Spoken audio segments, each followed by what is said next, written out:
Before I begin, I'd like to acknowledge that I'm honored to speak to you here today on the traditional and unceded land of the Anishinaabeg peoples. And I'd also like to thank Elder Commanda for sharing her wisdom with us this morning.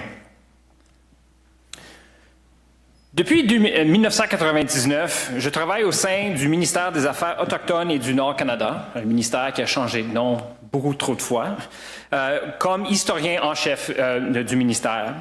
Mon travail touche plusieurs volets d'activités, tels que les histoires des relations entre les nouveaux arrivants et les peuples autochtones au Canada, la conclusion des traités entre la couronne et les peuples autochtones, les politiques d'assimilation imposées par le gouvernement sur ces communautés. Presque constamment, on me demande d'expliquer comment certaines décisions ont été prises et bien les sources des enjeux qui touchent les Premières Nations, la nation métisse et les Inuits au Canada. Au fil des ans, j'ai réalisé que ces enjeux prennent leur source dans des anciennes activités de mon ministère et que les conséquences d'anciennes décisions touche la vie quotidienne des peuples autochtones de notre pays. En même temps, je participe à l'élaboration des politiques et des processus de prise de décision de mon ministère. Je ne suis pas qu'un historien. Je suis un analyste des politiques en même temps. Un individu parmi une véritable petite armée cherchant à trouver des solutions à ces grands enjeux touchant le Canada. L'une des choses que j'ai rapidement réalisées au fil des ans est que le processus d'élaboration des politiques et de prise de décision n'est pas vraiment influencé par l'utilisation des données, de la recherche historique et même parfois par les faits.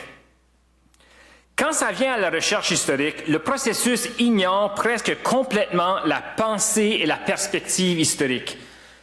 Ne s'intéresse jamais à la longue durée et perçoit même que les questions historiques sont trop complexes pour nous aider à comprendre les enjeux d'aujourd'hui. Bien que j'aimerais dire que ceci n'est pas la réalité aux affaires autochtones, malheureusement c'est le cas. Et de fait, c'est aussi le cas à travers toute la fonction publique du Canada.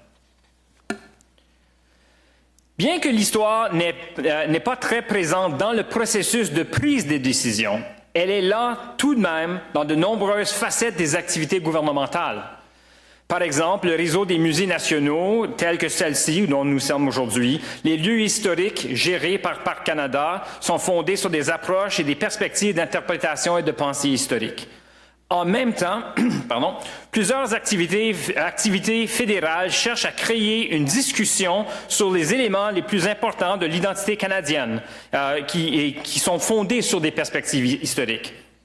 Les différentes commémorations dont nous avons participé depuis 2012, telles que le bicentenaire de la guerre de 1812 et le centenaire de la Première Guerre mondiale ou même le 150e de la Confédération canadienne, cherchent tous à influencer l'identité historique du Canada. La qualité et la quantité d'histoire incluses dans ces commémorations, cependant, c'est une autre histoire tout en soi-même.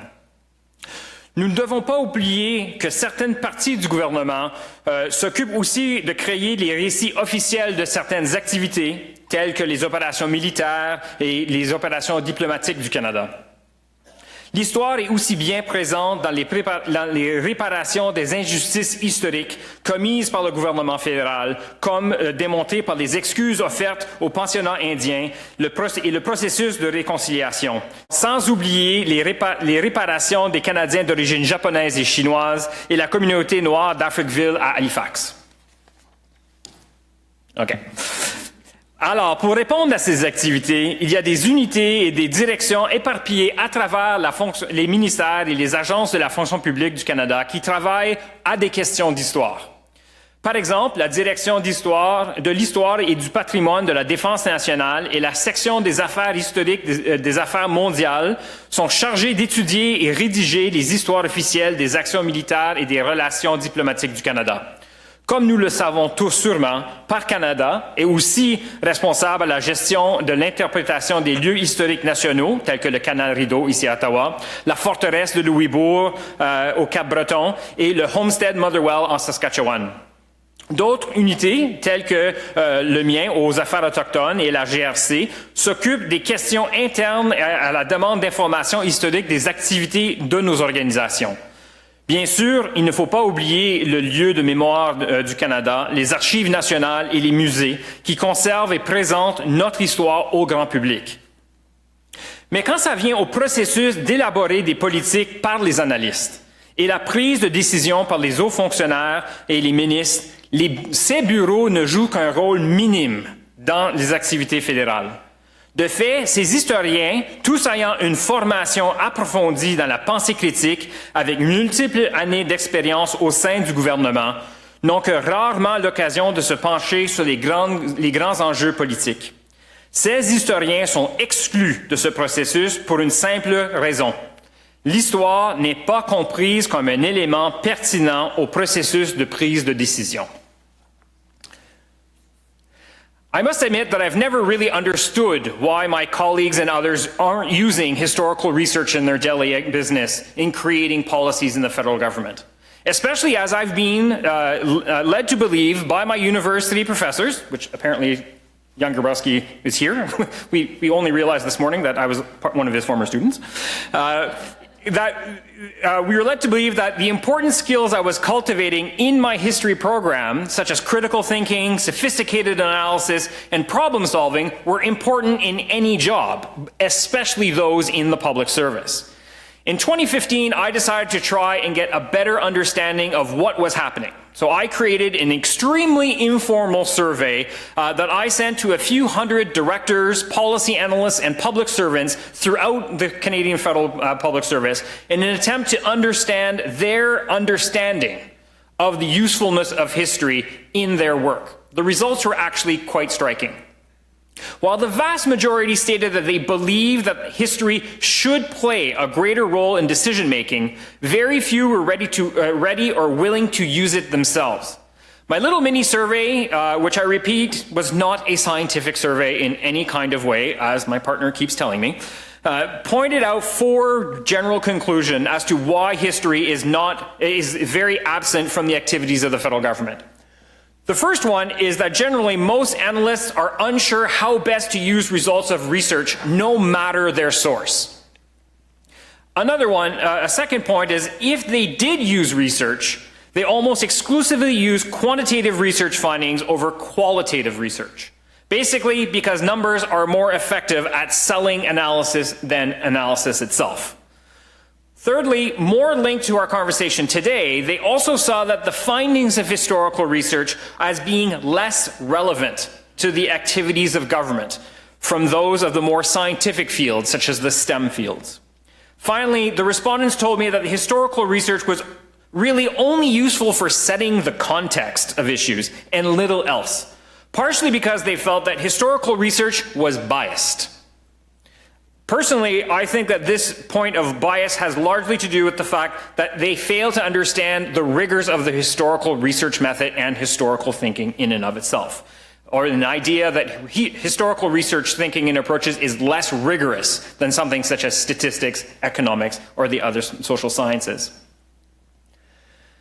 As a response to these conclusions, I've started to ask myself some very serious questions about the relevance of history in the activities of government. And more specifically, what would we need to do to ensure that history can meet the needs of those making decisions?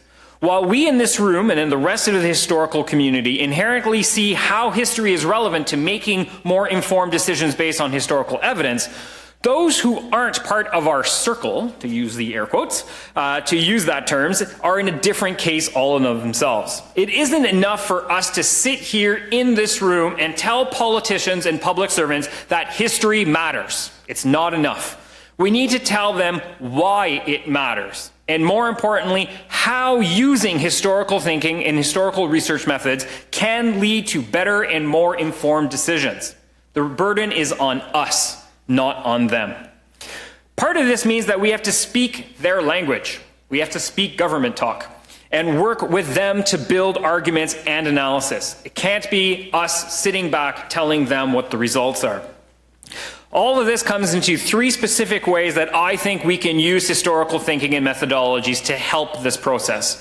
For one, history can play an important challenge function towards the core assumptions that policymakers hold. Another is that we can use historically grounded evidence to support arguments that lead to good decisions. Also, by showing how historical analysis is developed, to point back to what Tim was saying earlier, can really help us better understand, help them rather, better understand how we have reached our conclusions and how those conclusions can help them. A third way where history has shown relevance is by placing current issues into a broader historical trend. It's essential, this is especially useful in decision makers as they tend to focus on the immediate and short term, not how it is placed in a broader context. So if you stop and look around at the historical community, you'll quickly see that many people are arguing that history is very relevant to the business of government. They also bemoan the fact that government isn't listening to them. This is part of our challenge. How do we get those in government to listen to us? What do we have to do to make them understand the importance of this role that history can play? I would argue that we need to talk less and listen more. Instead of telling government officials that they need history, we need to turn the table and ask them what they need from history. After 18 years in government, I know that government officials and historians do not necessarily speak the same language. They're often talking cross purposes. We can't expect public servants to stop and read a 300-page monograph and to find the perfect historical nugget to put in their 2-page briefing note. What we need as experts, and we are the ones who are trained in historical thinking, is to write products that will fit their needs as much as possible in a way that they will understand and want to use it. For those of us in government, that means using our training and tools and the skills that we've crafted to identify and repackage historical information in a way that's actually useful. For those of us outside of government, that means engaging with government instead of talking at government. At the same time, we need to make our materials accessible and in a format that people can actually use. I'd also encourage you all to continue telling your students that the skills that we learn in the study of history are useful for government, and that these critical thinking and critical approaches will help. Telling people that history matters is not good enough. As historians, it's our responsibility to make history relevant, accessible for all possible audiences, for students, for citizens, for colleagues, and for public servants. Thank you very much. Merci beaucoup.